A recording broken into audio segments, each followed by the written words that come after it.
or after I call it to order, and then begin recording.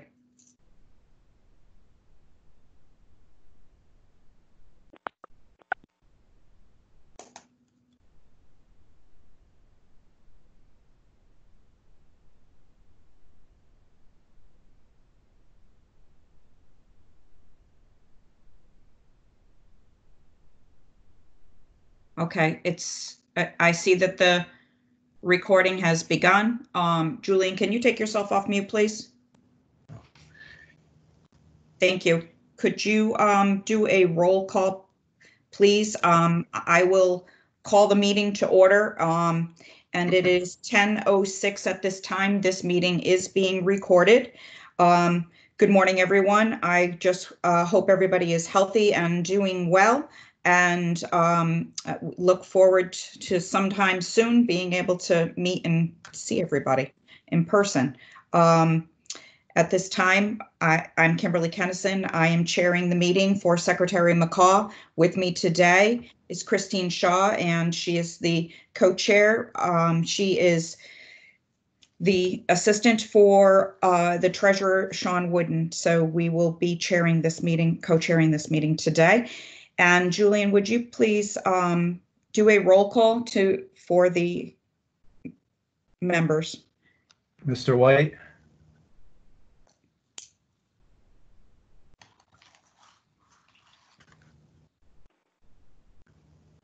Star Here. 6.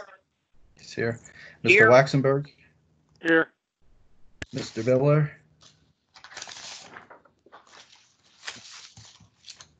Here. Mr. Luciano.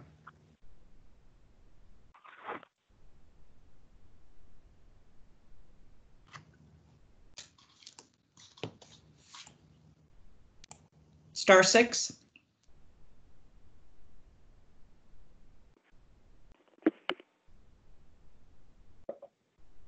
Here. There we go. Mr. Hamilton. Here. Mr. Felsigno. Here. Mr. Egan.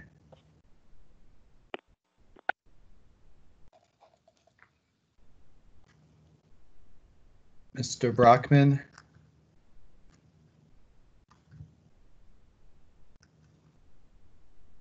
Ms. Shaw. Present. And Ms. Kennison. Present. Thank you, Julian. That's everybody. Thank you. So we will begin. And so I did not hear that we had anybody that was interested in the public comment of this meeting. So we will then move on to the approval of the minutes. I am looking for a motion for the approval of the May 21st minutes.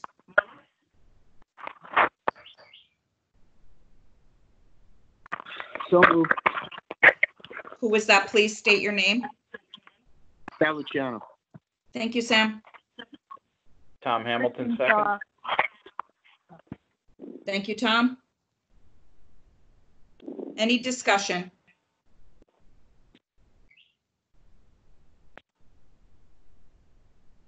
Julian, can I have a roll call for the approval of the minutes, please? Mr. White.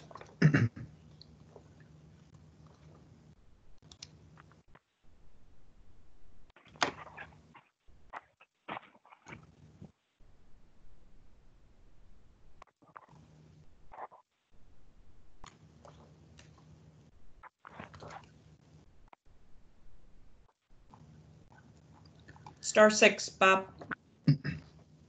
Aye. I didn't hear anybody. Thank Aye. you. Mr. Waxenberg.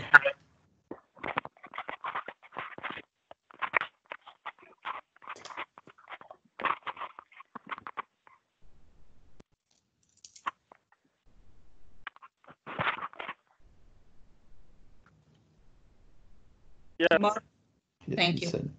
Mr. Biller. Yes. Mr. Thank- Luciano. Yes. Mr. Hamilton.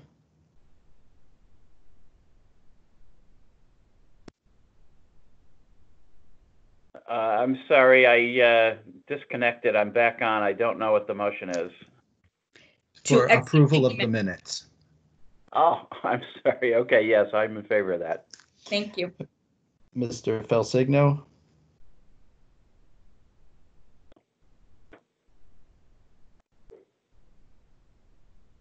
Yes. Ms. Shaw, Yes, approved. and Ms. Kennison. Yes, Thank you. That's everybody. thank you. We have approved the minutes, so we can go on and move on to our agenda item number 4. It's the town of Sprague, and I'm looking for an update. We'll give you an update from the subcommittee. Julian has provided a written narrative in our packet. And Julian, do you have want to give a quick update?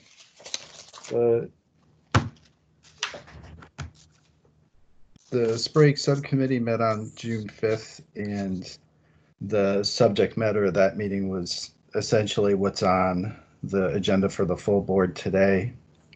It included review of the FY21 proposed budget and review of a first draft of an update to their 5-year plan. The written update provides an overview of the meeting. Essentially, and we'll get into more detail on this in the next agenda item or two.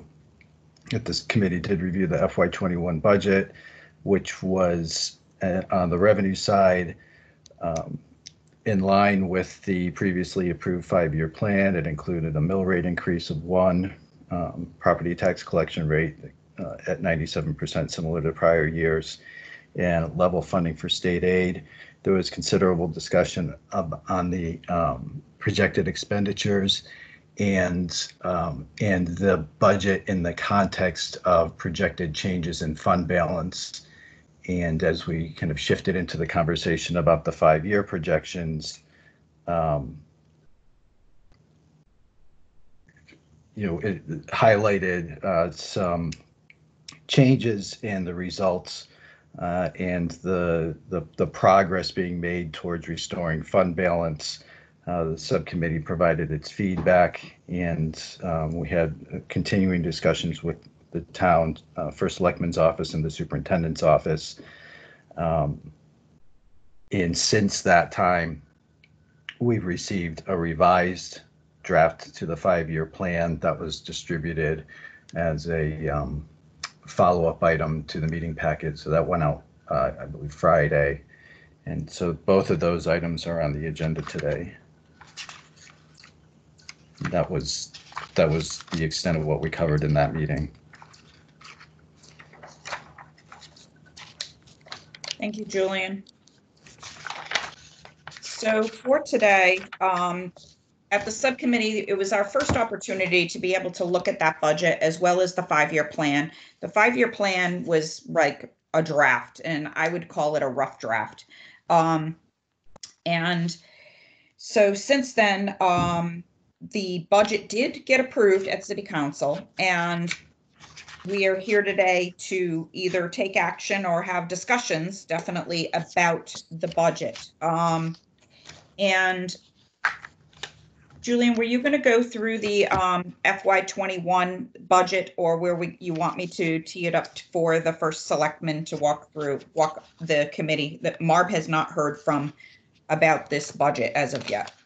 Right, I can hit the highlights and the items that some of the underlying assumptions, and then we can have the first selectman augment those comments. Thank you so much, and the superintendent. Yes.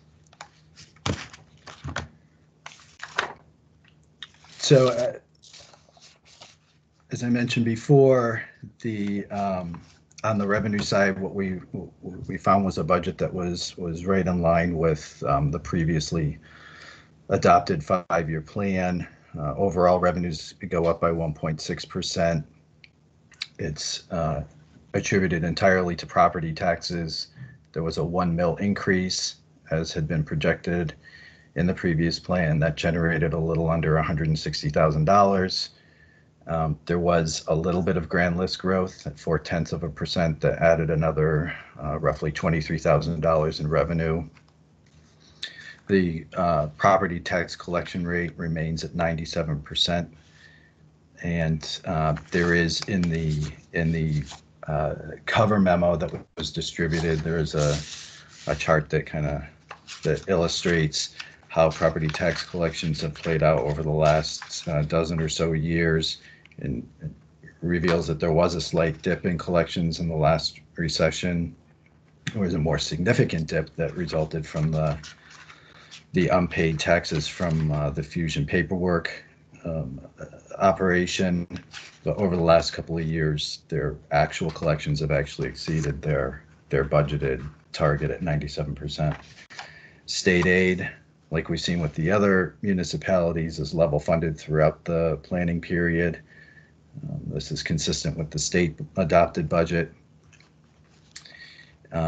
This is where there is one slight deviation in the revenues compared to the previously adopted 5-year plan. The previous plan had assumed some additional funding in ECS payments over the course of the 5 years. But in both the state budget and the proposed budget, the ECS is held flat. All of the other revenues make up a very small fraction of the overall budget. There are a few reductions to certain line items, including interest income, some reduction in dog licenses, revenues from the transfer station, resulting in cumulative decrease of about $7,000. On the expenditure side, we have an overall increase of 1.6%. Or about $152,000. You can see the breakdown on the first page of the cover memo between town operations, debt service, and the Board of Education. You can see that the town operations side has absorbed a handful of reductions. Those are listed in the memo as well. Starting on page 3. And we have debt service that pays for existing debt service and the paid out payment of notes that are expiring in September, and a Board of Ed budget that increases just shy of 3% at 2.95%. And the highlights in terms of where those increases are found and where certain reductions were made are on page 4 of the summary memo. The original proposal from the Board of Ed had been a 3.5% increase. There were reductions made to bring that down to 3%, and then subsequent to the subcommittee meeting, there was a further reduction of $5,000 to account for updated tuition rates. And that's what brought the overall Board of Ed increase to 3.95%.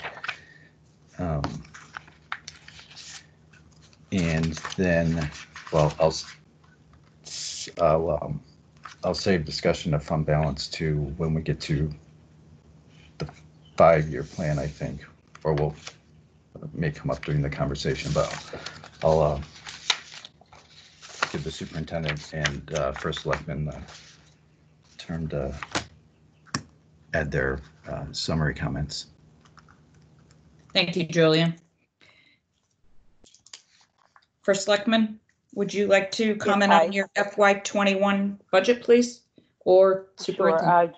Sure. Julian did a pretty thorough overview of it. We did make several reductions in order to get to where we were on the town expenditure side. There were also some increases in insurance just due to additional personnel. And the school has, but I'll let the superintendent speak to that. We've talked about making some additional cuts there in order to bring their total down and be able to add more to the fund balance of the $1 million increase. But I don't know if anybody had any specific questions on any particular item.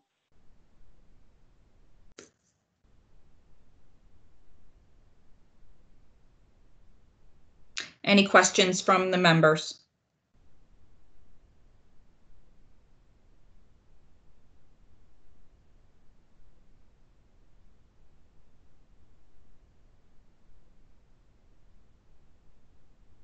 Star six.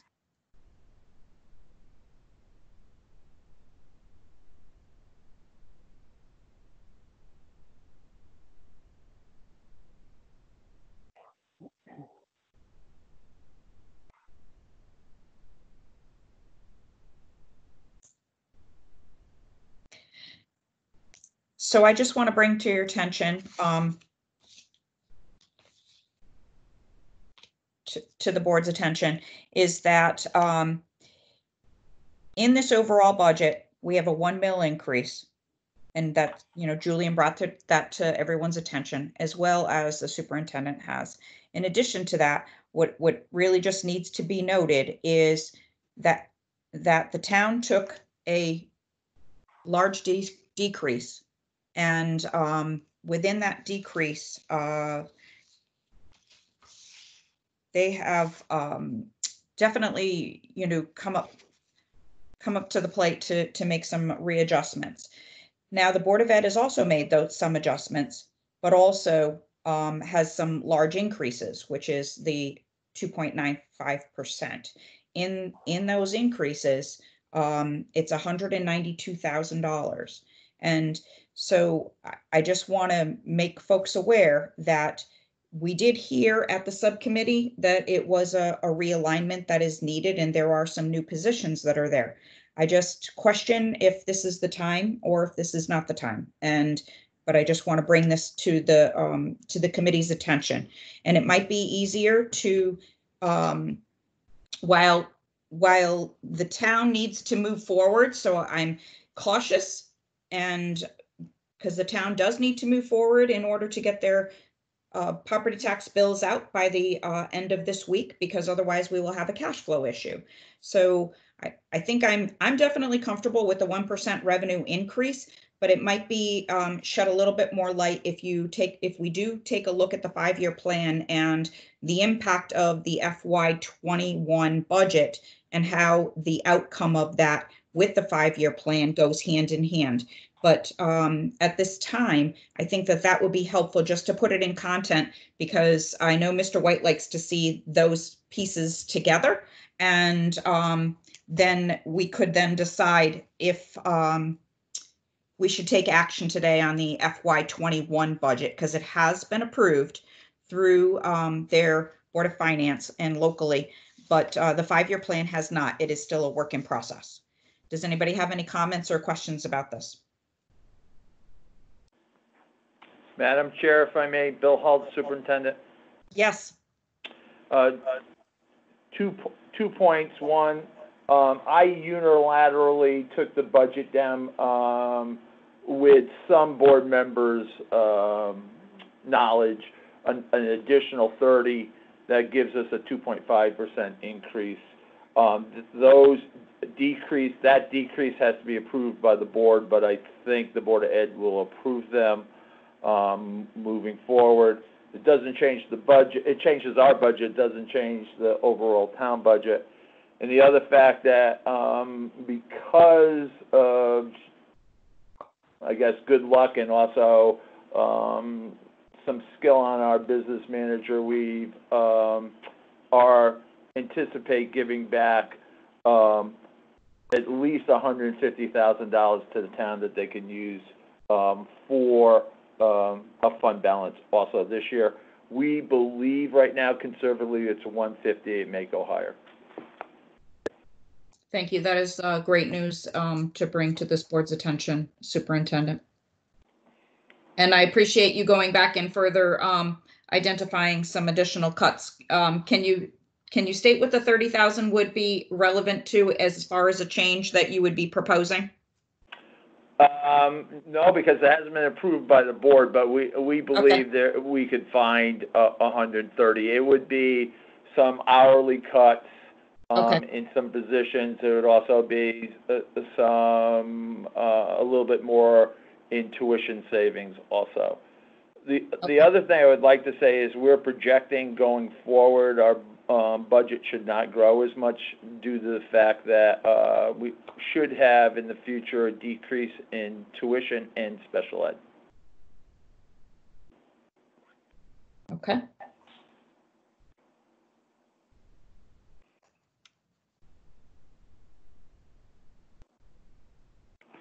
Any questions and comments from the board members, please?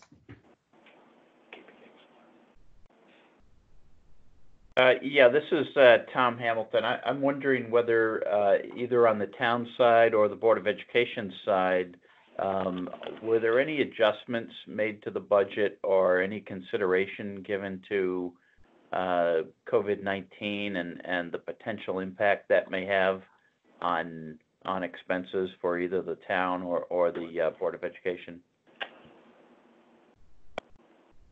I'll speak for the board right now. We have taken some consideration for what expenses would look like, but we had a Board of Finance meeting last Thursday, and depending on the guidance from the State Department and the governor, that will really dictate to us the expenses going forward. But we tried this year to pre-plan for things like PPE, hand sanitizer, etc. The real big question for us is transportation.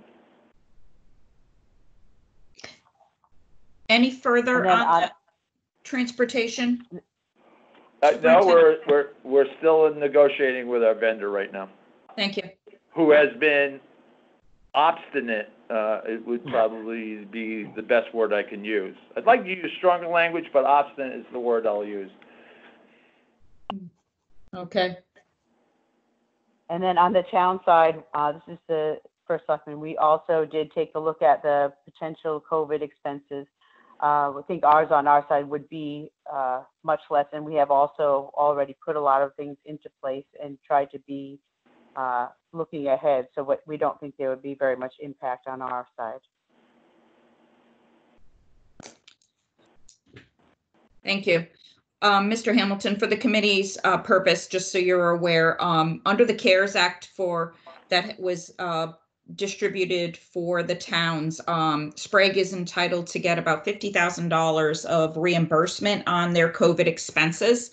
So that would be one-time money that they would be able to get reimbursement for, and that would be 25% is what they're allowed to apply for. FEMA is 75% that they're supposed to apply for first. But any expenses that are, allowable expenses, those should be reimbursed.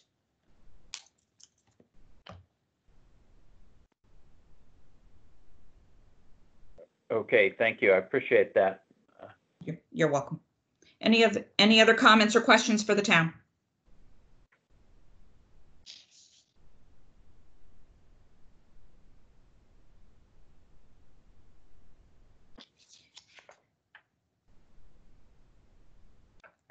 So are you in it? Go ahead. This is Mark. Thank you, Mark.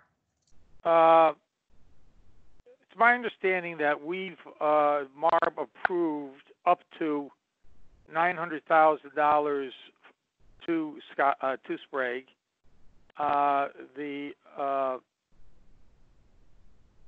There's been $500,000 allocated. Is that accurate? Yes, it is. So there still is the availability, depending upon the situation, that should occur of $400,000.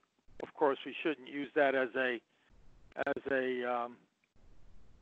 any kind of guaranteed income for the town. But my concern is similar to that of all cities and towns, until, especially on the board side, which comprises 2/3 of the town's budget to begin with, until you get into the knowns regarding the State Department of Education and its guidelines and distance learning requirements possibly, and all this other guidelines and or requirements, it very well may be a fiscal hit. Now, whether the state or the feds are going to reimburse for that because of state guidelines, I don't know, but I guess one could say that there's 400,000 available to them should there be an extraordinary occurrence that the secretary feels is necessary for them to keep their heads above water fiscally from a cash flow position. But I agree with Kim. I have, this is a very fragile budget, but it's one that's well thought out. They've turned over every rock to overcome the significant problem that they came to before MARB. So I'm comfortable with what's here. I think we should do the 5-year, which is another tenuous piece, but it's the best projections at this unknown time, I would think. So I just wanted to make those comments. Thank you, Mark. It's appreciated. Yeah, if anybody has any more comments on the FY21 budget, we'll listen to them now. And then, as Mark suggested, and I agree, I do think we should look at the overall 5-year plan so you can see it in content.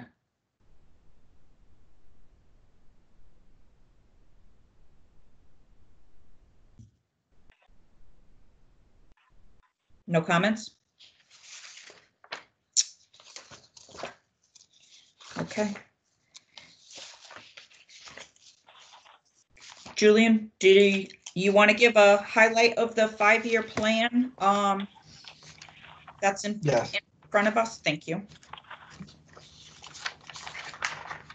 This item was distributed separately from the main meeting packet, so that would have come to you in a separate email. And the beginning of the document starts with a description of the assumptions that were used, as well as the assumptions that were in the previously approved plan.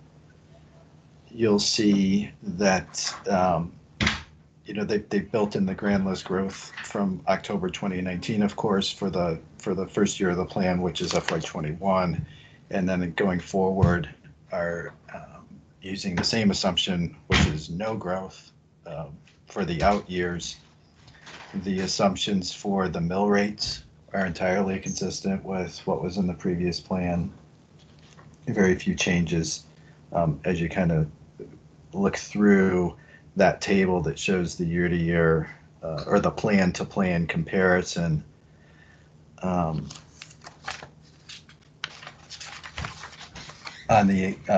you'll recall that in the original plan, education expenditures were held constant. The increases that were programmed in were tied to assumed increases in ECS. This plan does make an adjustment, a significant adjustment that has a significant impact on the fund balance projections. And it as the superintendent and Ms. Kennison noted it, and Mr. Wexenberg also, it sort of recalibrates baseline spending for the Board of Ed to a certain extent. It builds in the proposed increase for FY21 into the first year of the plan. And then at this time, without real, pending further discussion, it has built in year-to-year increases of just over 1.25% for education spanning. And as noted before, it's also assuming no increases in ECS.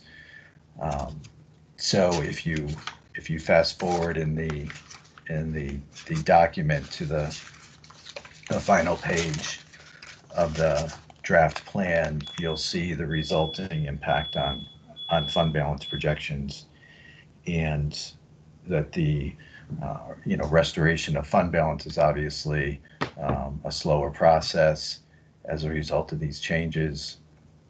We initially did not have as precise, in the previous plan that was reviewed by the subcommittee, did not have as precise a projection for the current year projected budget surplus. It did not have built-in anticipated reimbursements from various sources for COVID-related expenses.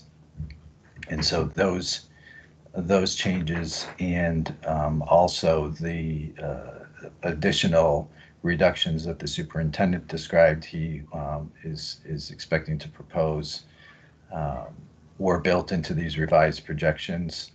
So on the final page here, you see there is a considerable addition to fund balance that brings that overall negative fund balance closer to having eliminated the deficit. And in FY21, based on rolling up all of these factors, we're very close to having eliminated the fund balance deficit. The original projections for fund balance restoration are shown at the bottom of that table, and we're obviously much more optimistic.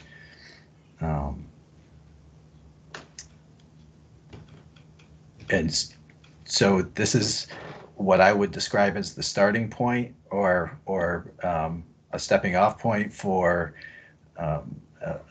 building this 5-year plan. It's still in a draft format. The superintendent and first selectman have indicated they would like to bring this back to their respective boards to build the plan over the coming, over the course of the summer, I would expect. And but this is sort of best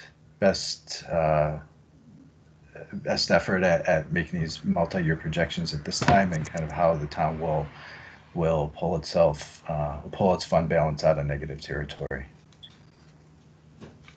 Thank you, Julian.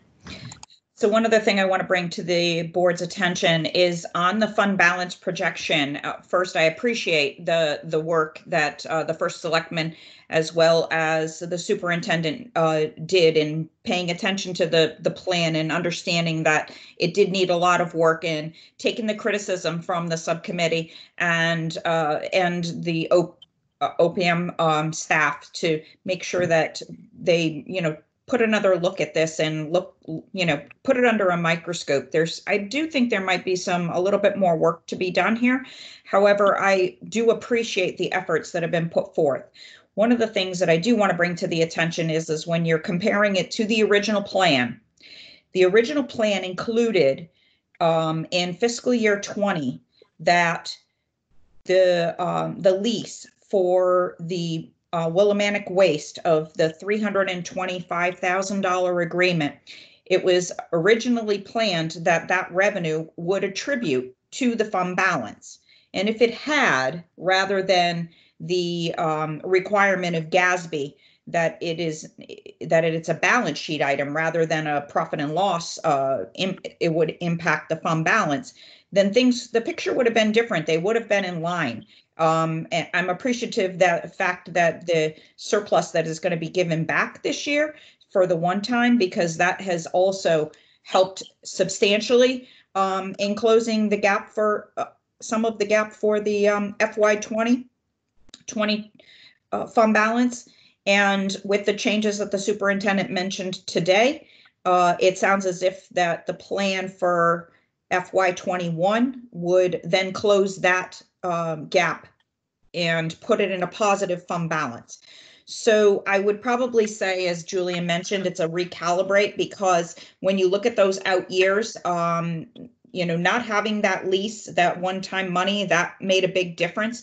Now they just need to make sure that they're managing this through the 5-year and get to a sustainable fiscal situation. And this is, I think, Mark, you can, and Sal, who was part of the subcommittee, and Christine, you can see that there's been a lot of work here that's transpired in a short period of time since the last meeting. Comments regarding the 5-year plan for now? Yes, Kim, Bob White. Thank you. There had been talk some time ago about one-time asset sales, and I'm wondering where those stand.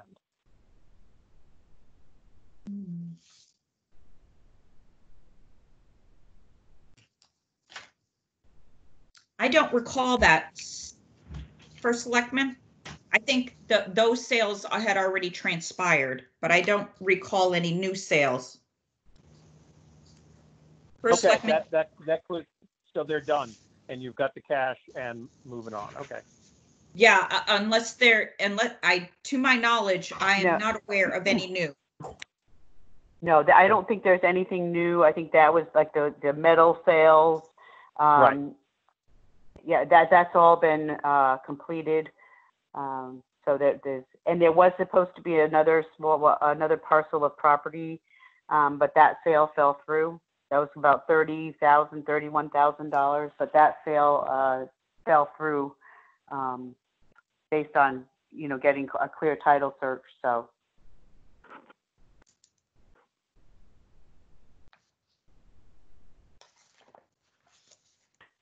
Other comments about the 5-year plan?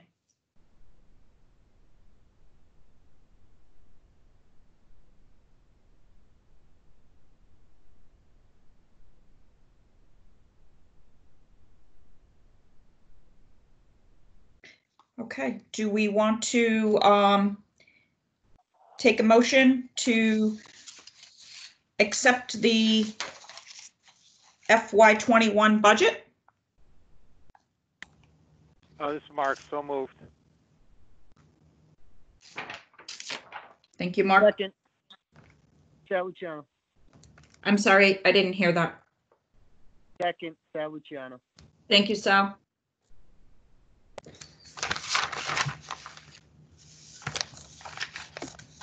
Any discussion?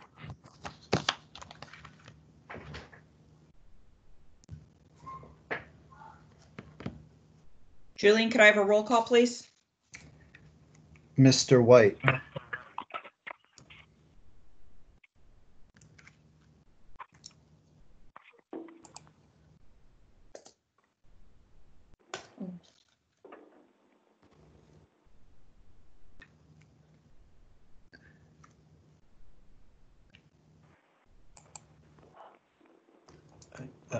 I'll come back to Mr. White. Mr. Waxenberg, Yes. Mr. Biller,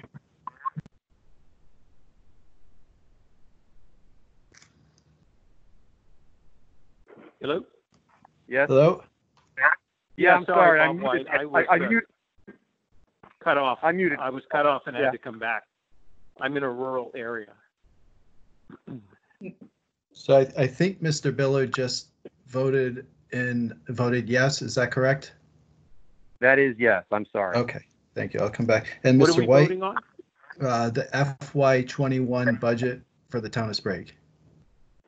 Aye. This is Christine Shaw. I was kicked off and had to dial back in, so I'm not sure if I missed the roll for the vote on the motion. We're in process, so you Okay. didn't miss it yet. Mr. Luciano,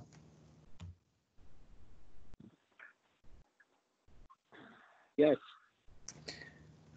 Mr. Hamilton, Yes? Mr. Felsigno, Yes.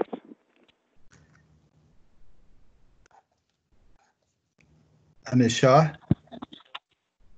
Yes. Ms. Kennison. Yes. And so are there any board members that I missed that may have joined since the beginning of the meeting? Okay, I've seen people joining since then. I wasn't sure if there were any board members that had jumped on kind of midstream, but that's everybody. Thank you, Julian. All right, so we have completed the agenda for Sprague. The last thing that we have completed the FY21 budget. We've had our discussion about the 5-year plan that is still pending approval. And now let's move on to the monthly financials. First Selectman, can you bring us up to date on your monthly financials for the month of April, please? Okay. We have been still maintaining our expenses slightly below year over year from last fiscal year. Monitoring everything as it was coming in. A lot of the last minute funding has started to come in. State funding has come in. Does anyone have any particular questions on the expenditures and reports.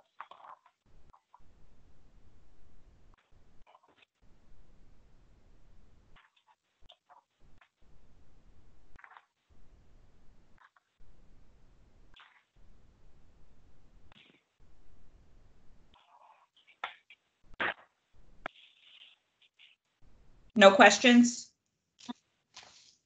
Well, this is Mark. My only concern is, what's the cash flow situation? I know it was tenuous.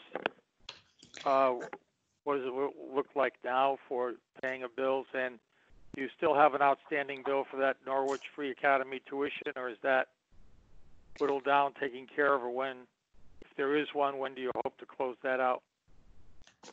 The cash flow situation is still very tight.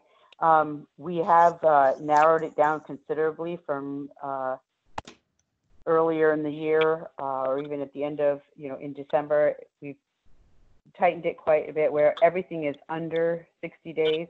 We do still have some NFA tuition outstanding, but it is just May and June, I believe, that we have remaining on that. Melissa, are you on the call?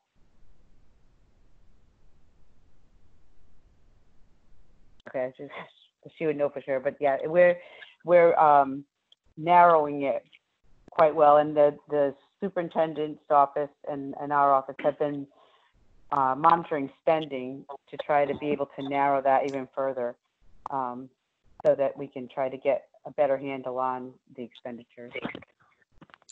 So, Yes, Cheryl, we still only have the May and the June outstanding for NFA, and everything else is paid up to date with the exception of Board of Ed, which is about 60 days out that has not been paid. Thank you. so I noticed in your updated cash flow, and Mark, thank you for bringing that to everyone's attention. The June was very, very tight for the end of the month, with about 90,000 is what you were anticipating. I noticed that a large adjustment was made in May, and it looked like some grant funding came in May, which then impact the estimates for May that rolled into the month of June. And it looks as if every month has a $456,000 estimate or greater. The one area of July, I noticed that you realigned in accordance to the deferral of the property taxes. And did you take into consideration that would be just the escrows to come in, or I saw that it's conservative from what you anticipated before? I did try and do it just based on the deferment and then mostly the escrows coming in, and then I tried to put it through the next 2 months, so August and September, that we would be getting more of our regular anticipated July revenue. But there is a possibility that could be further delayed based on the deferrals, that it could run till October? I believe so, depending on how everybody chooses to pay, yeah. Okay, so there is a potential risk there? Yeah. Okay, so we'll keep an eye on that.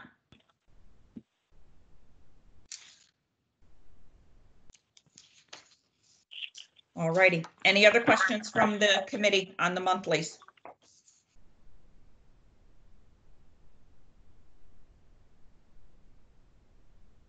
All right, Sprague, thank you very much. We are complete for today, and we can move on to the town of West Haven. Thank you very much. Thank you.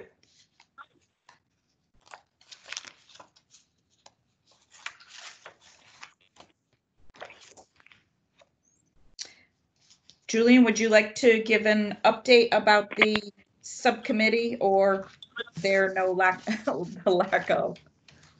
Well, since the last full MARB meeting, there has not been a subcommittee meeting.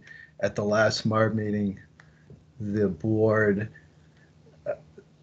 reviewed a first cut of the updated five-year plan, and also approved the FY21 budget for the city, contingent upon the city council ratifying the plan and subsequently the MARB coming back and approving the plan.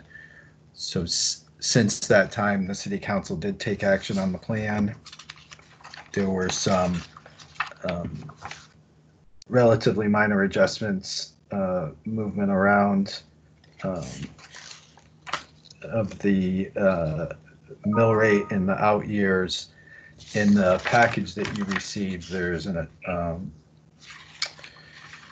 have the updated 5-year plan, of course, and then the cover memo. There is some of the highlights provided. Obviously, FY21 is incorporates the adopted budget for FY21. That budget did have a considerably higher grand list growth than was in the original 5-year plan. So you saw built into FY21, and we talked about this at length during the budget process. Also, there was a higher baseline for the grand list starting in year 1. In the out years, we see the city with projecting out for reval, some growth from the Havens project, and then pretty much minimal growth in the out years. You can see and I'm referring primarily to page 3 of the cover memo that you received on the 5-year plan.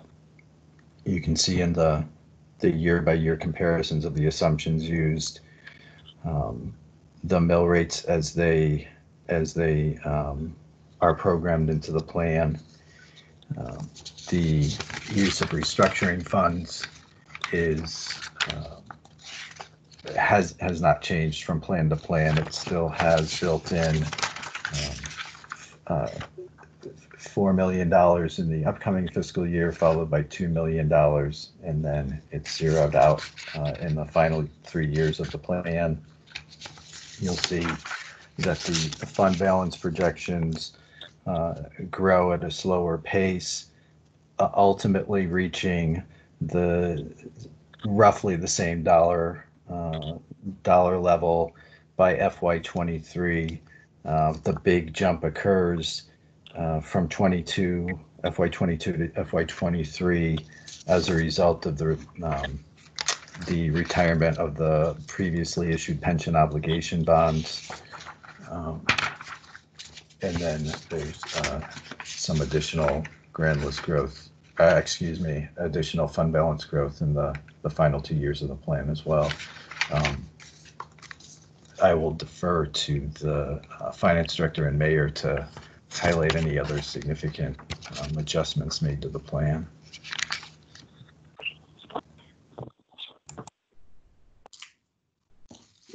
Mayor or Frank, would you like to add to the 5-year plan commentary, please?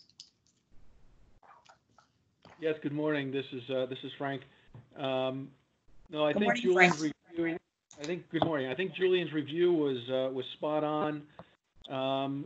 There were some very, very minor changes in the plan. One was the removal of a benefits assistant until we understand exactly what the ADP or what the structure post ADP is going to need to be. So originally we did have a new hire in there that we took out. Everything else is consistent with what you'd seen before. The council did vote to approve, which I was very pleased with. So we are confident that we can move forward with this and take West Haven where it needs to be.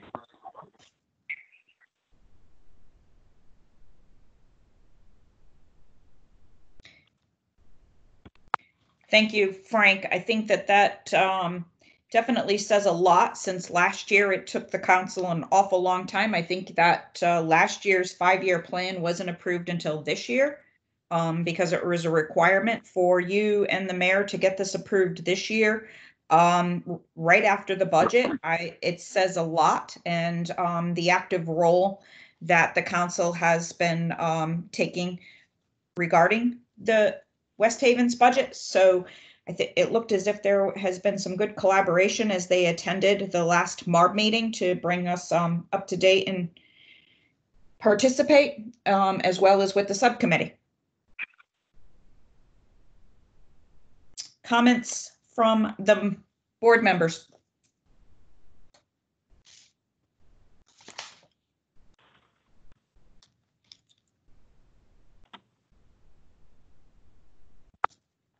Bob White?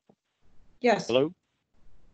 Yes, a question. I may not have been following the changes from the last time.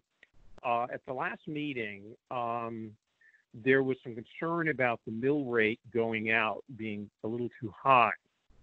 And my understanding of this new draft is that the mill rate has decreased and there was an increase in the grand list projection for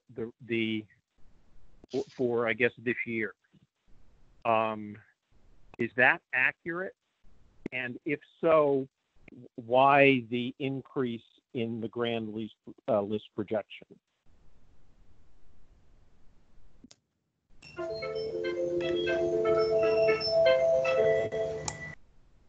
Good morning, Mr. White.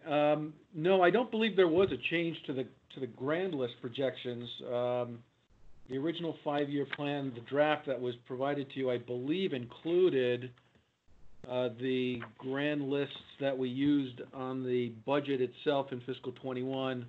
Right. It was 2%, I think, right? Yeah, right. The revaluation, we're using a 2% increase for the reval. Okay. How did you make up for the decrease in the mill rate going forward? I don't believe there was a significant change, right? We were at 1.05. I think the original draft was 1.08. Huh? So the current 5-year plan for fiscal 22 and 23 have a 1.05 mill rate increase in each year respective. And that stayed the same as from the previous? I believe the previous draft that you got had a 1.08 in 22 and a 1.03 in 23. Mm-hmm. Off the top of my head, so we were just able to normal. Okay, that makes me feel better. Okay. Second question is, since we're looking at Endgame, as I calculated it, and again, I agree with Ms. Kennison that I think you've come a long way, and but at the end of the day, when you do achieve fund balance, I guess in FY23, you will have a mill rate, including the fire departments, of 54 mills. Is that correct? 39 plus 14. And that's Allentown, which I think is, and I think that's one of the better districts. Is that sustainable? Because when that comes around, there's no more MARB funds. MARB does not have a lot of, we can take to the bully pulpit. I just think that the board should consider, and the city should consider, whether that is sustainable. Because again, I think both the city and MARB and its members would be somewhat embarrassed if West Haven was back in trouble in a couple of years. I don't have any magic bullets for that, but I just put the question to you. Yeah, I think it is. I think it is sustainable, and the only reason I say that is that in fiscal 23, we do see a $6 million drop in annual debt service related to the police pension. And yes, I think everyone on the city council realizes that, right, the option of deficit again is not an option. So, I don't see any choice rather than to have a sustainable mill rate. And again, without looking at the grand list side of it, just looking at a mill rate is kind of skewing the picture. My particular mill rate in my hometown is half of West Haven's, but the property value is significantly higher, so I pay the same amount of taxes as a West Haven resident. Understand, but I mean, you baked in some development, which is good. And, you know, unless there is some solid development that's, you know, in the pipeline over the next 5 years, which could be great, then I guess the question for the city to consider, and I'm not suggesting anything one way or the other, is whether you can sustain your existing budget, the expense side. It seems that you either have to cut the expense or count on a further grand list growth beyond what you projected. Hold on, Attorney Tiernan would like to make a comment.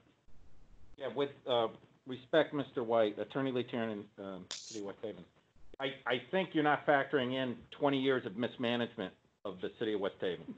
So I do think that we are doing projections, but the projections are not overly generous. And I think we can expect that things are going to get better. And on the development side, things are already getting better. I'll give you an example. We have significant development up at the University of New Haven. Now, COVID put a scare into people because if you're a university in this atmosphere, that's not necessarily a sustainable option if things don't change. But UNH is bringing their people back. They're going to be COVID safe. And that means that the developer is encouraged in continuing the development on that side. And then we're going forward with, a sale of some assets up on that side, but it's also going to include development. So I think when you think about the mismanagement of the budget, not 1 year, 2 years, it's 20 years, and we're managing better, I don't think that it's going to be a problem. I think, in fact, that we're going to consistently come in better every year. Secondly, unfortunately, sadly, our neighbors down here are going to have similar mill rates, it would appear. So is it sustainable? Unfortunately, I think it is sustainable. Okay. Because I don't think the competition is going to be the problem that it might have been in years past. That's helpful. And again, I just want to make sure the city and the board is aware of that and considered it, because there are some tough choices. One final question. You had a kitty of asset sale proceeds, and I don't know if that was everything is closed or soon to close, but whatever, has there been a proposal as to what to do with the proceeds?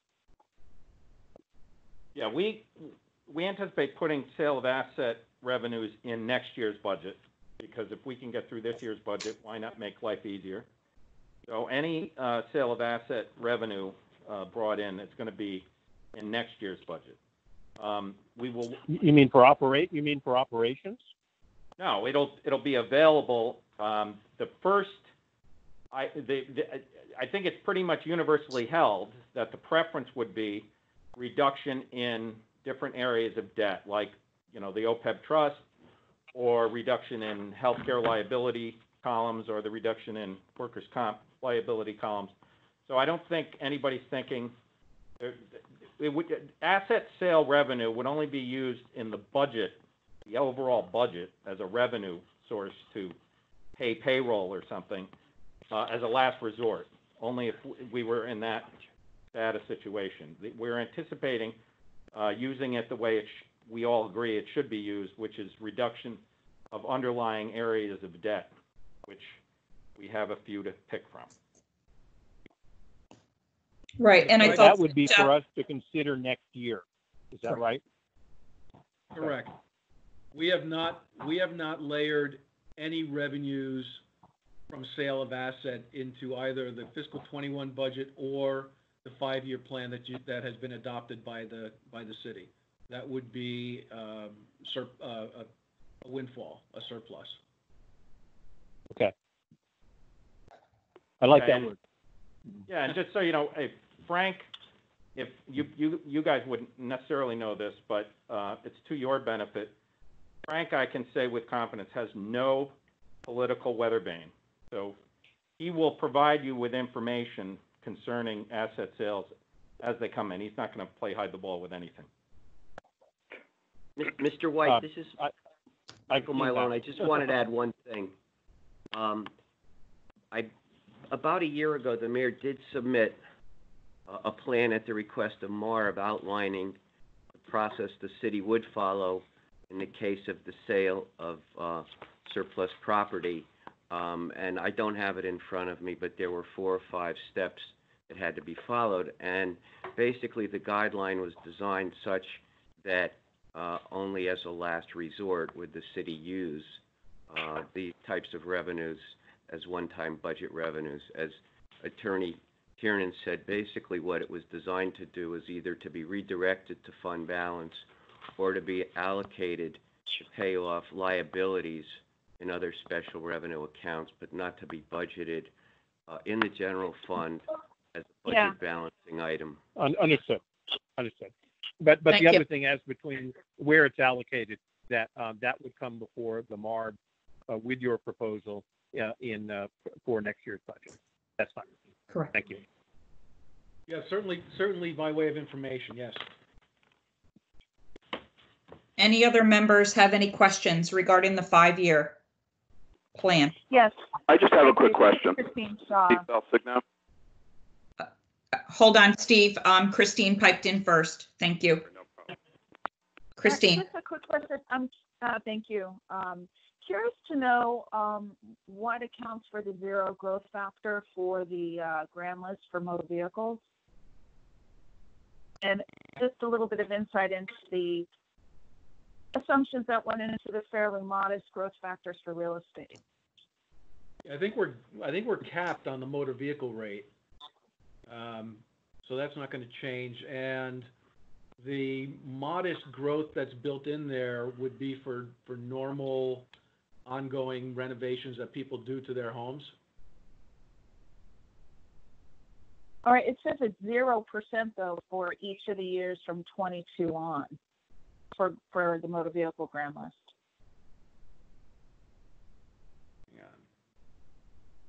Extremely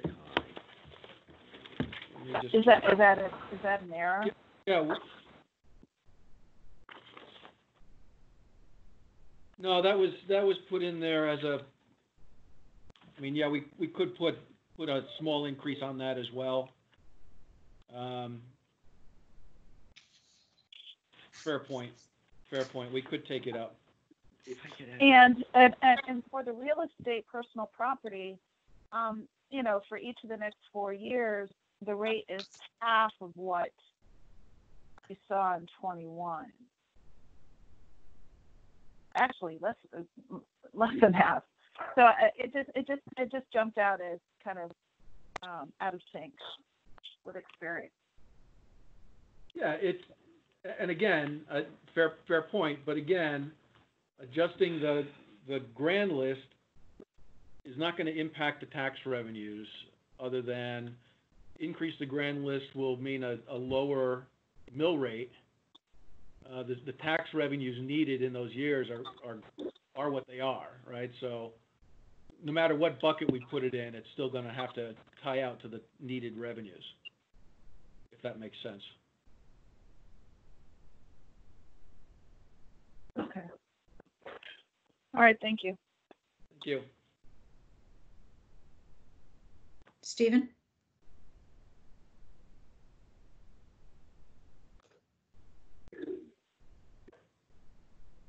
Mr. Falsigny? Yes, hi. I just wanted Attorney Tiernan to explain his thoughts on the surrounding towns and why they feel that the competition that West Haven may face going forward with the tax rates is easily competitive with the towns that border West Haven. I understand New Haven possibly is certainly one of them, but there are also surrounding towns would also be Milford and Orange, and I'm just curious. I'm not saying he's right or wrong. I'm just kind of curious in his mindset by making that comment. I'd be interested in knowing what the competition looks like going forward, so that some of the decisions that we're making right now will be smart decisions in a very competitive situation going forward for West Haven. Well, thank you for that question. I could say that we have plans to annex Woodbridge, and that way we're going to expand our grand list. But we don't have those plans. Unfortunately, what we're seeing is that the mill rates for New Haven and Woodbridge, Hamden, and I agree with you. But if you look at, look, you know better than anybody the surrounding area. So if you take a community like Bethany, yeah, you get a low tax rate, you're out, you get peace and tranquil surroundings, but there are certain things you don't get in that living experience. Milford is concerned about the Woodbridge and the Bethany. I'm more interested in your thoughts on Milford and Orange. Well, those are your main. Those are adjoining towns. Bethany and Woodbridge are not. Yes, and what I would say to you is, if you drive through both, I don't know how they come out of COVID in terms of they're highly dependent on the Route 1 corridors and the retail activity to maintain their tax base, and they've been quite successful at that. Whether or not post-COVID they're going to be able to hold that line, I have great respect for Ben Blake and Milford and great respect for the leaders of Orange. We actually have agreements with Orange. We don't really compete with those communities on certain levels because obviously we have more rental housing than those communities have, and whether or not there's going to be pressure on those communities to have more rental housing given the current climate would be interesting. We also have, we have a Veterans Hospital, we have a major university, we have the largest open public beach in the state of Connecticut.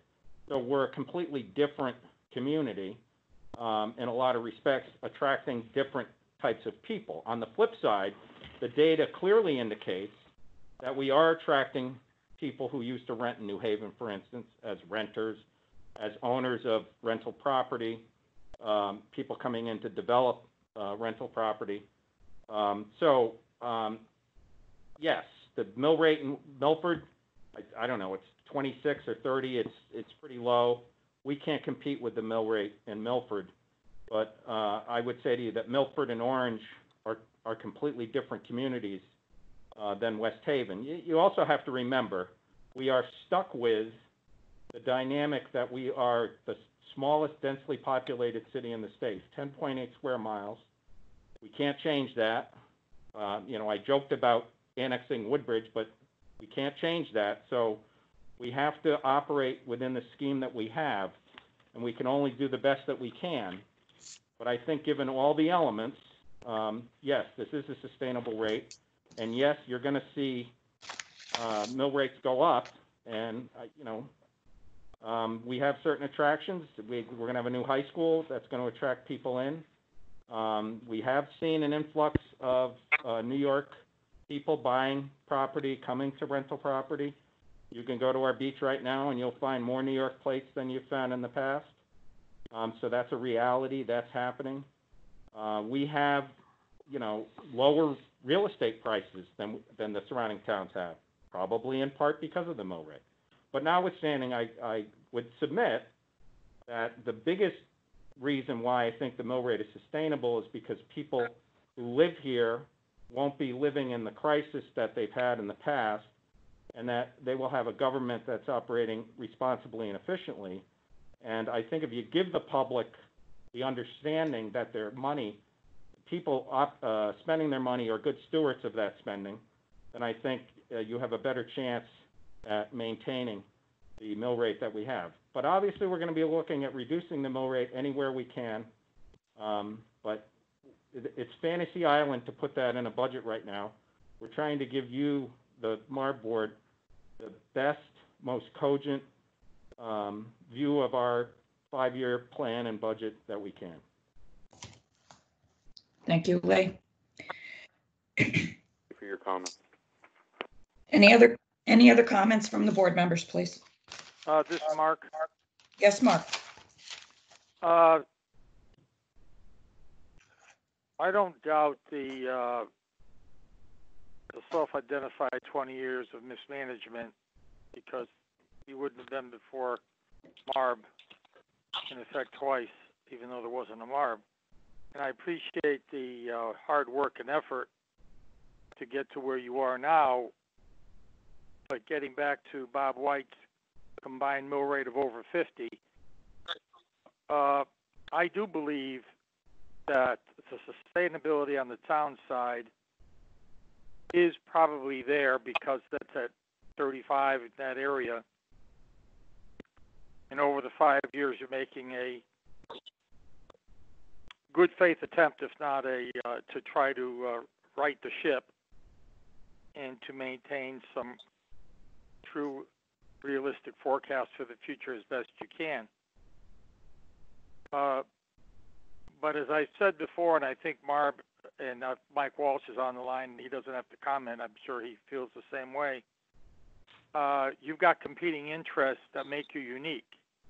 And your competing interests are those fire districts that bring you to that point. So what you have is a mill rate for motor vehicles of 37 and motor vehicle mill rate of 8, which brings you to the state maximum of 45, which is unique. There are towns that have the maximum of 45 by state statute. But when you combine the two, you're there, and then you're at the top 5 or 6 statewide when you're up to the mill rate of 50, or within the top 10.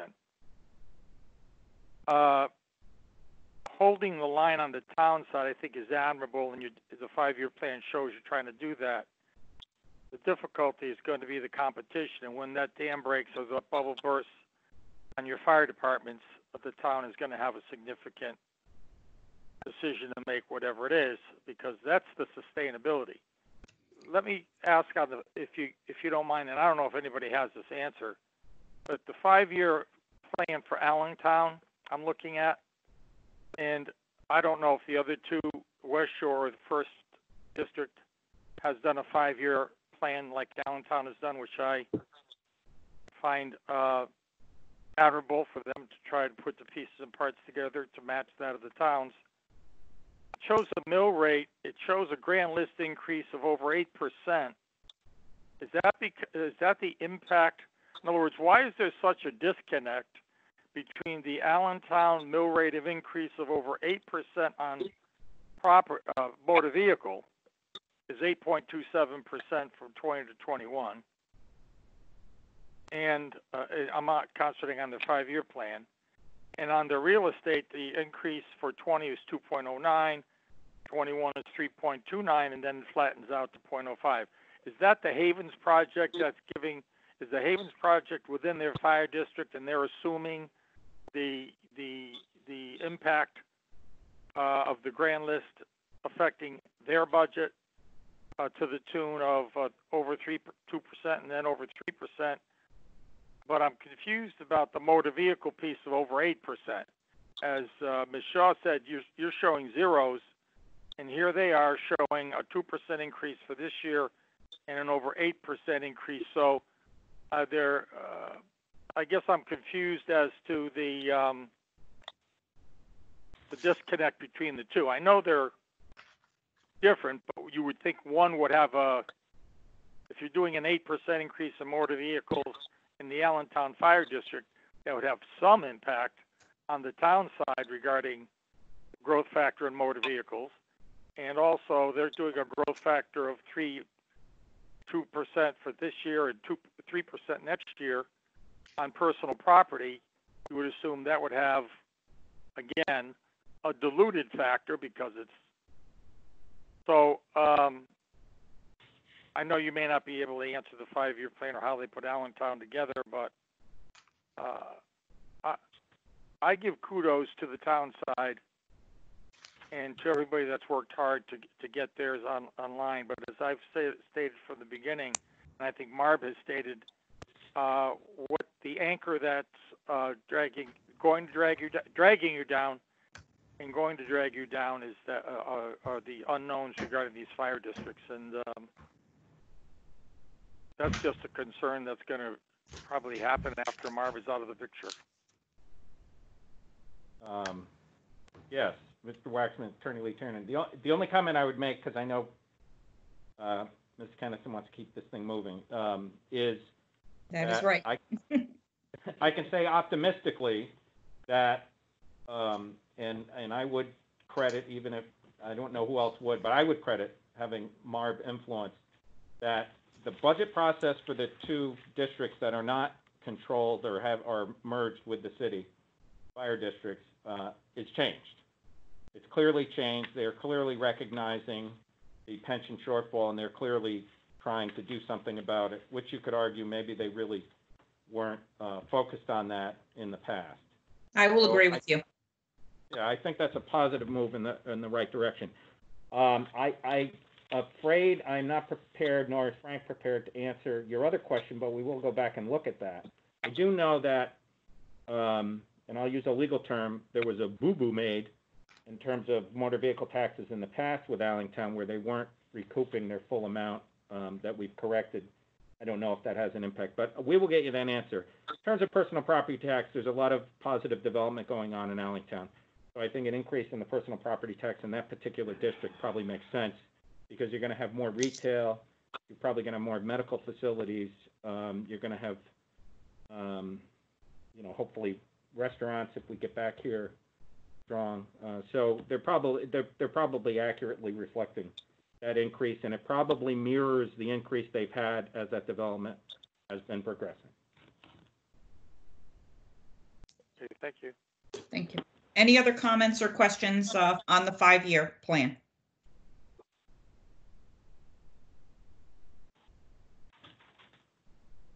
Yeah, this is Tom Hamilton. I'll just be brief. I think Tom. what I see, sure. What I see is, I think some really good work here. I think this plan is one that I'm ready to support. I think it is balanced.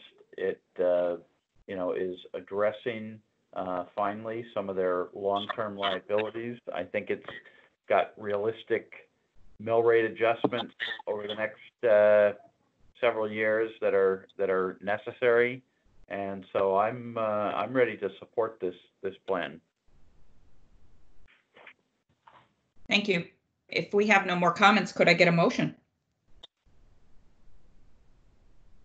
I will, and I'll second that, Tom Hamilton. Who said? I'm sorry, I didn't get to hear who moved it. Sal Luciano. Thank you, Sal. And thank you, Tom, for the second. Julian, any discussion?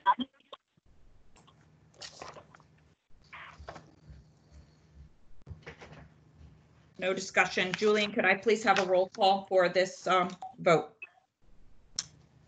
Motion. Mr. White. Aye. Mr. Waxenberg. Yes. Mr. Biller. Yes. Mr. Luciano. Aye.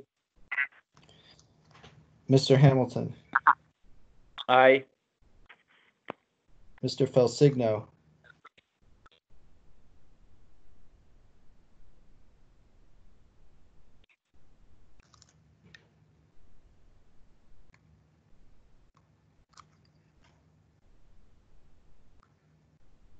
I'll come back to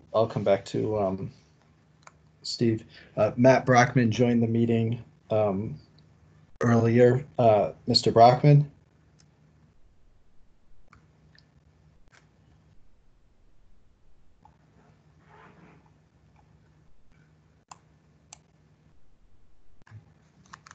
And it's *6 to unmute if you're muted.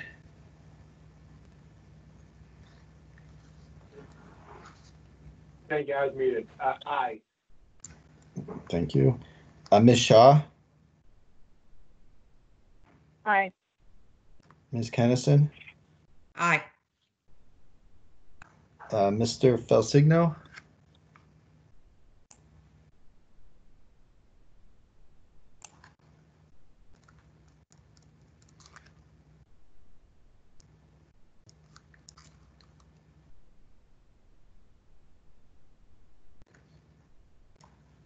Mr. Felsigno, would you wish to abstain or oppose?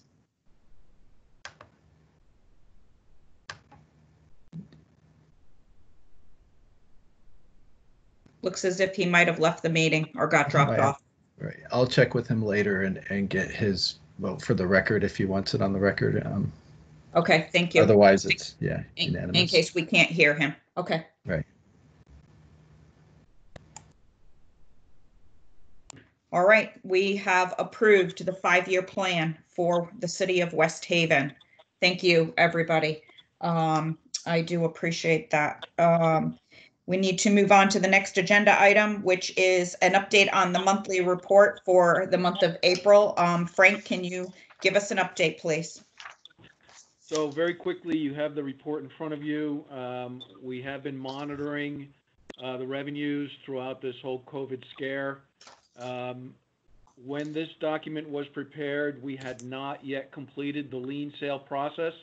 That has subsequently been completed and adopted by the city council. We should be receiving funding for that in June, should be the final transfer. That will favorably impact the outlook for the city, as the model and the algorithms did not include the late timing. If you compare it to prior years, the lien sale was held in the April timeframe, so it made the tax collections in the current year look much lower. That should correct itself. We are still projecting a small surplus on the city side, hopefully not so small. The sewer department is projecting roughly $600,000 to $700,000 surplus, and if everything falls right within Allentown, we should come in with a $250,000 surplus within the Allentown Fire District. Great news, Frank. Any comments from the board members?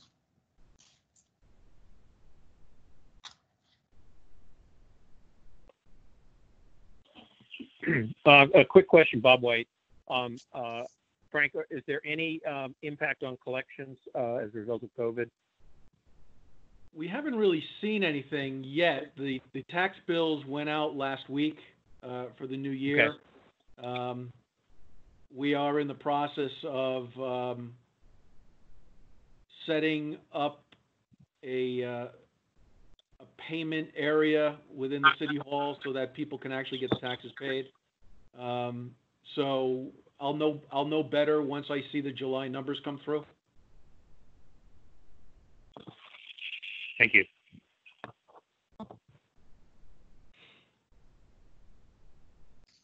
Any other questions? Can I just ask the other side of the equation? Has there been any additional expenses related to COVID time? The expenses have been, PPE equipment. It's been mostly labor and vehicles that have been used for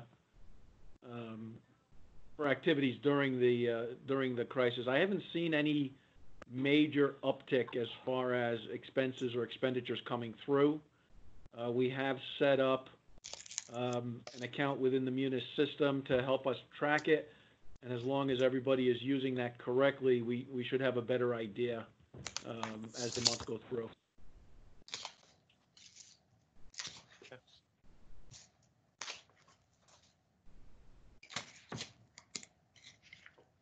And just so the committee is aware, the town submitted for reimbursement an estimate that they would need COVID-related funds to OPM when OPM had requested the data, and West Haven is slotted for $477,000 in reimbursement funds. And first they would apply for FEMA, and then second, they would apply for the COVID relief funds from OPM that have been slotted from the state. So thank you, Frank, for getting that work out during all of this at the same time. And I'm sorry, Ms. Dennison, Lee Tiernan again. I'm not trying to delay things, just to give your panel some comfort.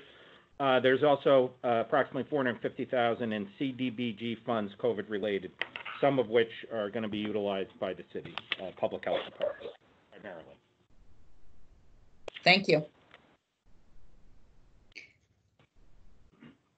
Okay, I'd like to move on to the next item on the agenda, and it is a non-labor contract with ADP for the city of West Haven, and who's going to update us on this from the city? That would be Mr. Tiernan, just as soon as he comes over to the phone. Oh, he ran quickly. Sorry, I shouldn't have left.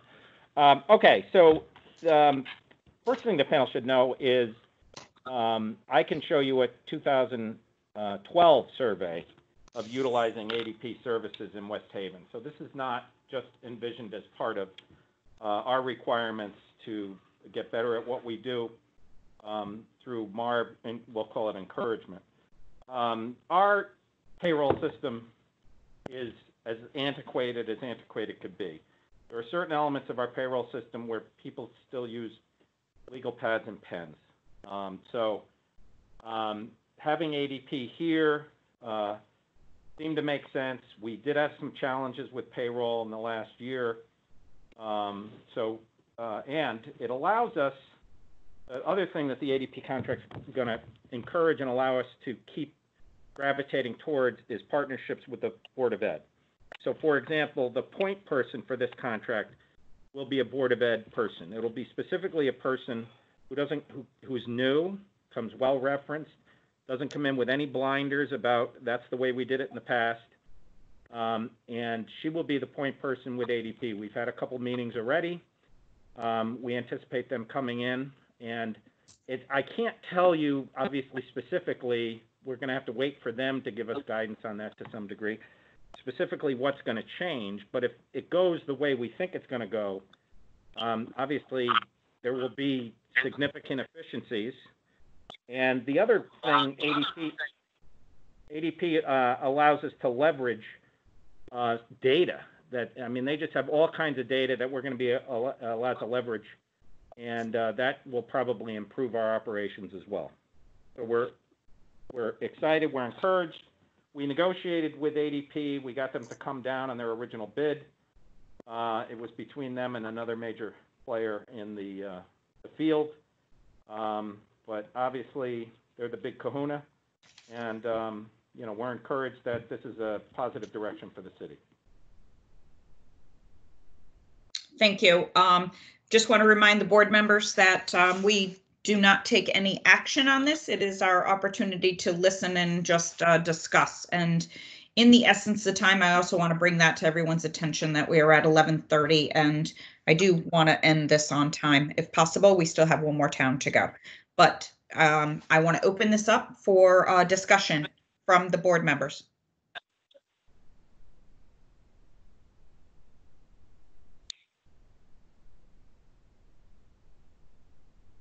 I have to say I am in agreement with outsourcing the payroll and the HR, especially with what we have learned with the HR consultant. And it does me, the reputation of ADP is very strong. So, and a reputable firm. I've personally worked with them in the past at a number of entities. So I would anticipate that you would be only getting the Cadillac of services between payroll and HR. And it looks as if, when I looked at the contract, as if you're hiring them to do both sides, and looking for both modules, not just the payroll module. It looks as if you're looking for payroll as well as HR, as well as the timekeeping, as well as talent management. So there is a lot with this contract. It looks like it's the full bundle. Yes, and well summarized areas, W-2s, there's a lot of different pieces here. Frank and I, once they're in place, we'll be able to summarize in the initial stages where exactly because there'll be efficiencies right away. Understand. I do think that, it would be great to have an ongoing update from this, because it should also tick off a number of the areas lacking on the HR side of life that we've learned through the HR study. Agreed. And I've asked ADP for a project plan so we can get a timeline to you. Very good. Thank you. Any questions from the board member? Frank, did you build in these monies already, or it's into the 5-year plan? Yes, ma'am. Thank you. All right, then.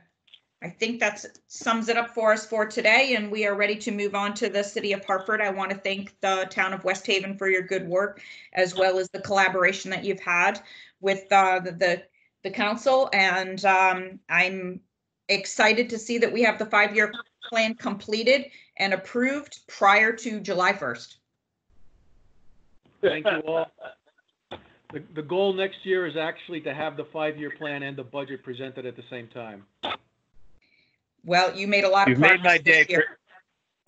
You've made my day, Frank. Good job. To all of you. Stay safe, everyone. Thank you, Mr. White. I'm sure that hearing that from you makes a difference. Thank you all. Goodbye. It makes a difference for me. Okay. We all need good news. We do. We really do. Oh, especially sitting on this board, right? Okay. Subcommittee update. Julian, could you please provide us with a bit of update with the City of Hartford? And want to hear that. I hope they're with us today, because they weren't on the phone. Similar to West Haven, there was no subcommittee meeting between the last MARB meeting and now. At the last MARB meeting, the board approved the city's FY21 budget assumptions contingent on city council review and approval of a 5-year plan, and also receiving a plan for closing the projected budget gap in the out years of the plan. Since then, the city council did approve the 5-year plan. There was a copy of the city council resolution in the meeting packet, and I believe that the city is planning on presenting its plan for closing that revenue and expenditure gap at the subcommittee meeting that is scheduled for this Thursday. And that sums it up. That sums up the update. Do we have the mayor or Jalita on the phone, or Leanne? No Hartford today? Hi, it's Luke. Sorry, I forgot which number to hit, so I tried a few. Welcome. This is Luke. I think we do have both. I think we have Yulita, Leanne, and Bob all on the line, and I can give a general update on where we are, and then turn it over to Bob and Yulita. At the last meeting, as you noted, the MARB approved the assumptions in our budget proposal. Subsequent to that, it has gone to City Council. There were some adjustments made by Council, and then some adjustments to the adjustments that I made and sent back to City Council. However, none of those adjustments change the underlying assumptions that are subject to approval by the MARB. There were, some line items reduced, some increased, and I'm happy to talk through those if that is something that the board would like to discuss. But again, no changes to the assumptions that the MARB voted on last time. I'll also say that the packet that you received includes our estimates from April of our end of year FY20 projections, including estimated surplus. But I just wanted to highlight at the start that we have seen continued favorability in some areas, in particular on healthcare. And as we've discussed previously, we may see some of those healthcare costs shift to early next year. And so we're taking a close look at that and preparing for that. But we do think that for the next update, the projected surplus will likely increase and probably in the neighborhood of $10 million. We plan to use a piece of that to fund an investment that I'd be happy to talk about with the group, which is an investment in building a non-law enforcement crisis response team that may well allow us to save costs in the future. And the remainder of whatever surplus we have, we would obviously use consistent with all of our prior conversations to continue building fund balance to fund future capital reserve and potentially serve as a contingency for the uncertainty that the coronavirus brings in the year ahead. So those are some high-level things that I wanted to bring to the board's attention. Happy to talk about any of those, but if you'd like to go into the details of the latest report and update, then I can turn it over to our team.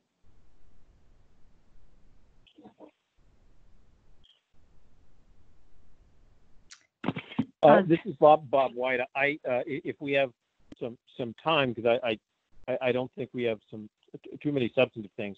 If you could spend a few minutes talking about the investment that you just mentioned. Sure. Happy to, and I'm also happy to send around for distribution an op-ed that I wrote on it the other day.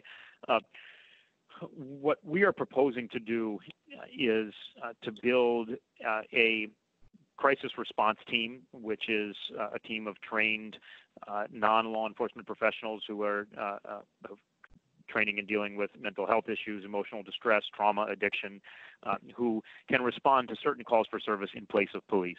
You know, we have obviously, and from my perspective, many calls for service that only police can appropriately respond to. We also have a significant number of calls where others may be better responders, both able to provide greater support to those who are in crisis or in distress, as well as help avoid any unintended or unnecessary escalation, and potentially do it in a more cost-effective way in the future. You know, the movement that we've seen all across the country over the last few weeks has highlighted and brought to the forefront the question of how we spend police resources, how we best allocate them. I believe strongly that we need a police force, we need adequate staffing, and that remains a priority for our city as it has been over the last 5 years. But I do think we also should look at the question of whether police are, in all circumstances, the right ones to respond.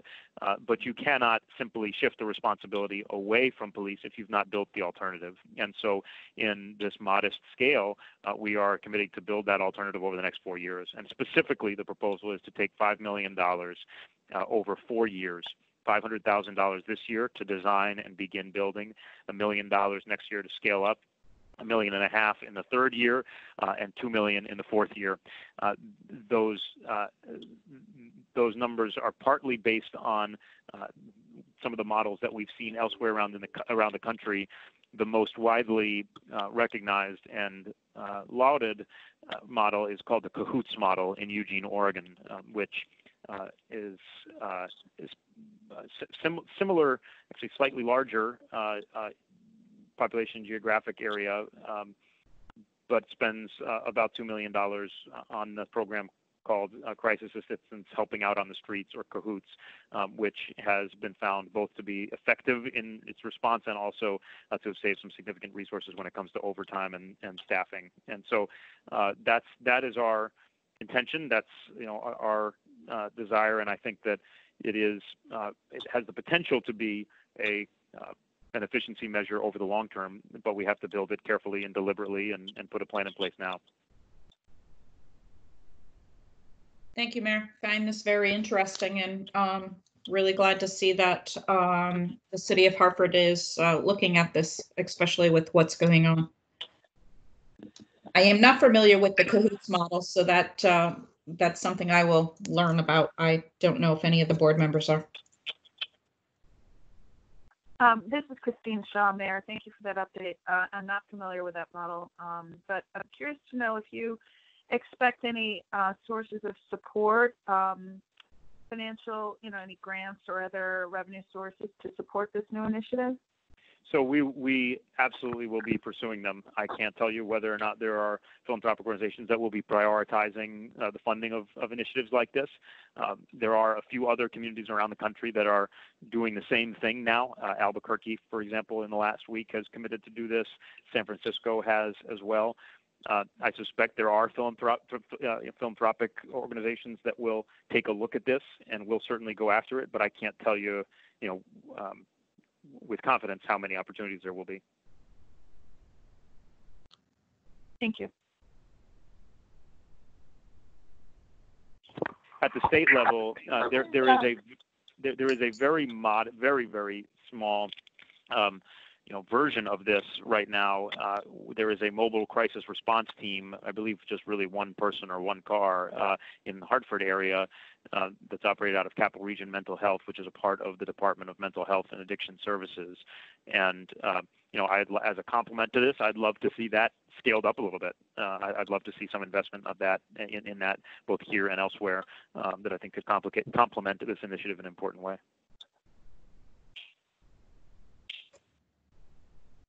Just a quick follow-up question, Mayor. Christine Shaw again. I'm perhaps revealing my age, but I'm old enough to remember the officer-friendly outreach program that the Hartford Police Department advanced in order to kind of build relationships with the community that they patrolled. And just curious to know if there's any thought of bringing back the mounted police.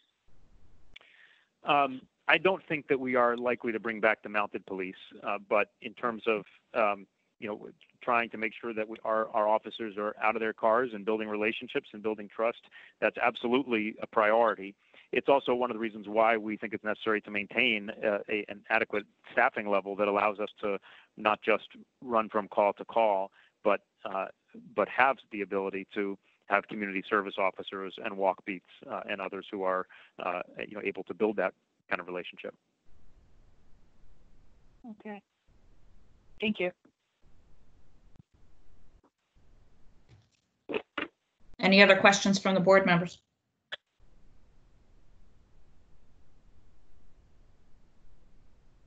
About the monthly report or the new initiative? No, it's good. I know that when people have difficulty with mental health issues and or a brother who's kind of out of control or something, and they call the police, and then they wonder why sometimes bad things happen. So I think this is a good move, and I commend the mayor. Yeah, I agree.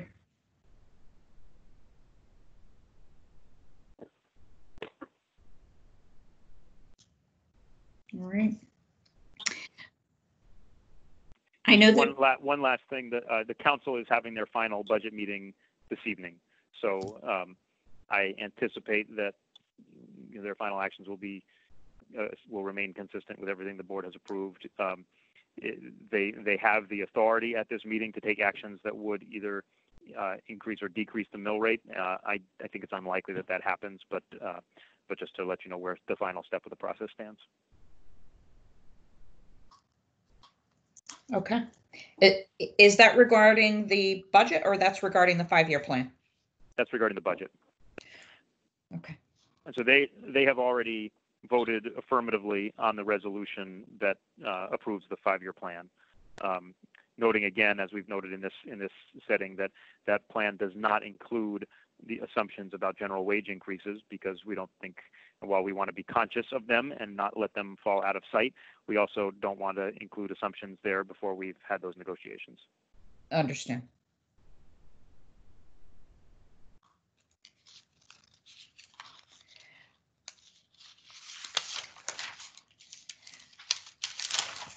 So one of the items, we have not seen anything new as far as closing the gap that you had in the contingency line, and that's one of the items that the secretary had asked. So I am assuming, since we haven't seen it, we were told that we would hear about that at the subcommittee level. and not today. So I wasn't looking to take action today until we were able to see those some efficiencies or closing of that gap. Are you in agreement, Mayor? That's correct. Okay. All right. Does anybody else have any comments? If not, we will move on to the non-labor contracts that we have, and there are 2 of them. And from those 2 non-labor contracts, the first one is the Workman's Comp Claim Administration, and that is with PMA, and that is a third party who administers the workman comp claims. I will say that this is the 5th year of a 5-year contract. So it's really just a renewal. We don't have action to take. If any of the members have any questions about this one, I would probably say this is just housekeeping.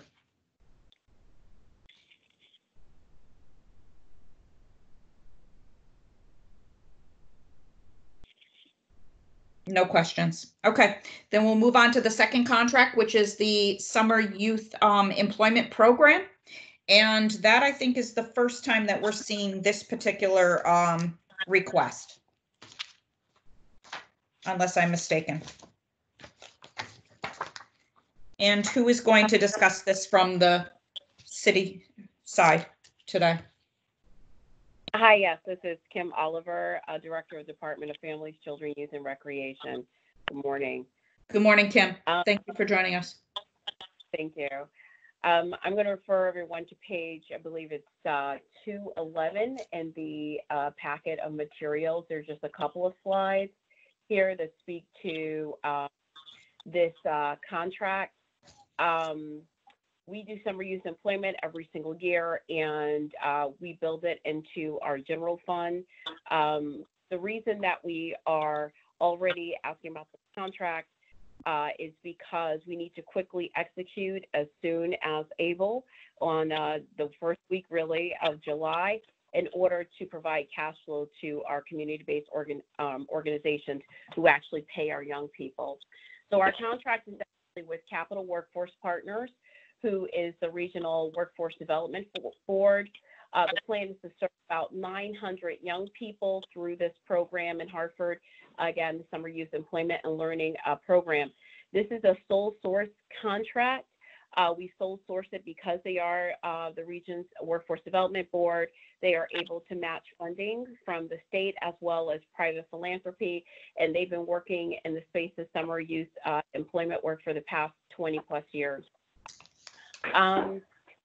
The contract this year has 5 subcontractors, the community-based organizations who actually work directly on the ground with the youth and the employers.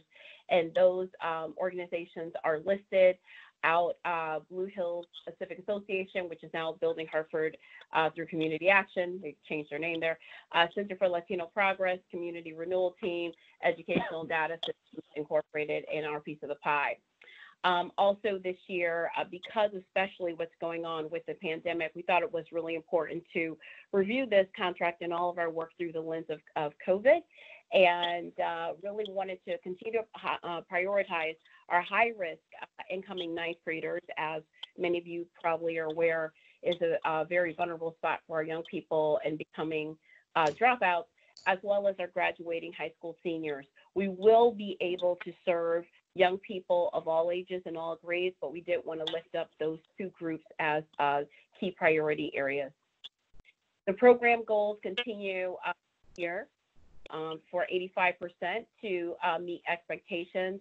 The Hartford Work-Based Learning Readiness Standards are the career competency standards, and they were refreshed this year in partnership with several organizations throughout Hartford called the Work-Based Learning Network. That work all is based on employer input, though, in terms of what employers are requesting as key needs for candidates and employees. We also have 85% of our people will complete the program We'll talk about what complete is defined as. That usually means about the number of hours. Our young people have a target of 120 hours.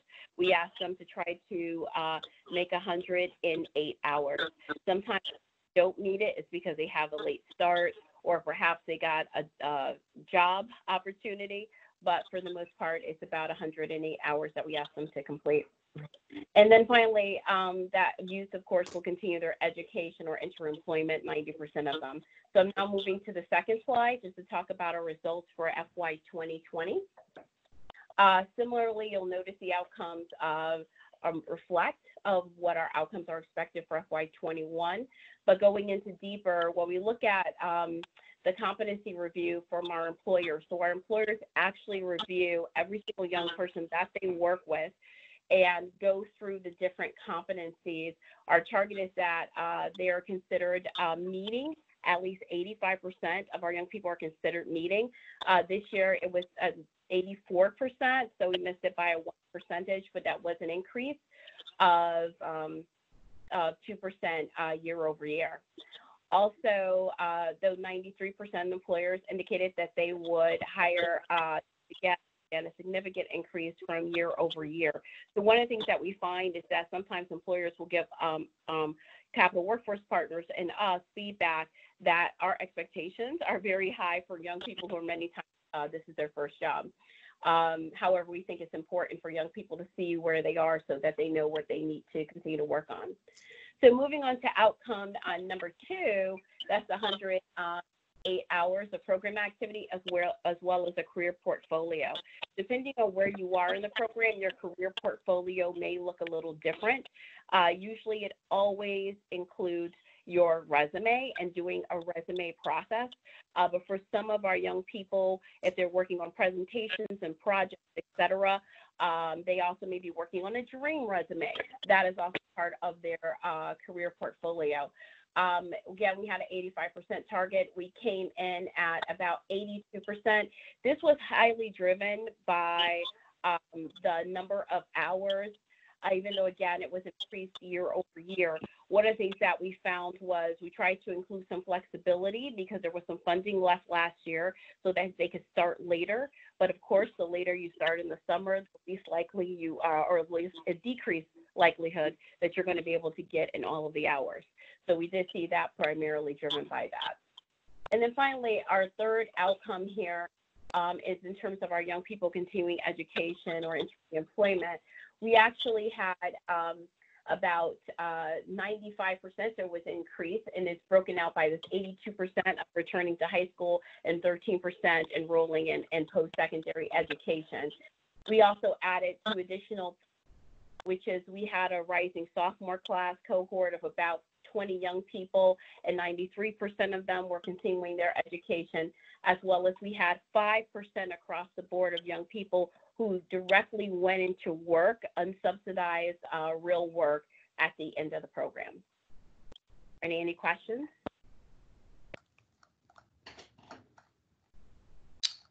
I do not. Any of the members?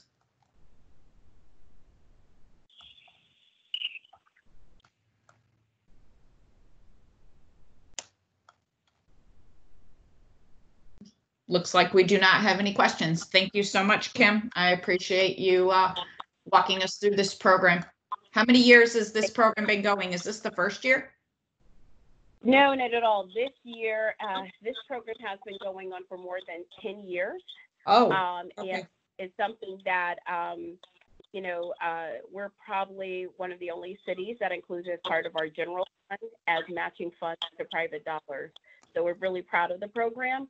And this year we will have some interesting things because of the pandemic and obviously health and safety protocols, but we're very proud to continue with the program. Thank you. We'll look forward to hearing more about it and your outcomes. Thanks.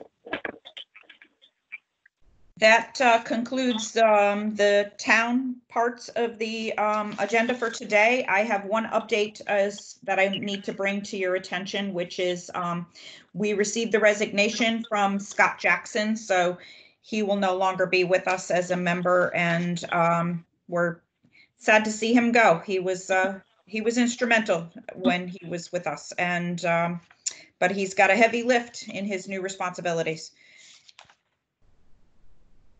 And so that position, the secretary is aware of, so that we'll look to the governor's office to give us a recommendation for filling that position. That is all I have for today, unless I'm missing anything. Julian, did I miss anything?